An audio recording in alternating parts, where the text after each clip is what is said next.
Hi, I'm Varnaz and welcome to Low Carb Keto Recipes and Having Fun. Today I have the recipe for you for a non-dairy creamer. It's come out so thick, it's almost like putting heavy whipping cream in your coffee. It's yummilicious and it just takes about 10 minutes to put together. So let me show you what it looks like. I've made a jug full. So here it is. It's not that liquidy when you get commercially, but and it's a very interesting technique I've used to bring this out to become so thick. So let's go to my kitchen and let's get cooking. So let's begin. We begin with putting 1 cup of almond flour. Yes, almond flour.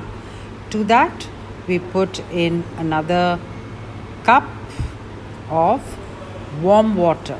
To that 1 teaspoon of xantham gum, and now I'm using a refined coconut oil.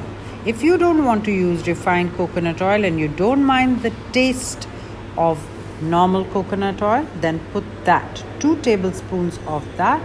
You give it a great good blitz, and can you see it's really thick. Now I'm adding another half a cup of water. Now you take a muslin cloth or a nut bag and we're going to squeeze out all the lovely thick non-dairy creamer that's going to come out. This is going to be great for your coffees. It's a messy affair doing this, but I've even splashed it on my lovely shirt. But then that's how it is. Now what's left over is you can use for your baking and cooking.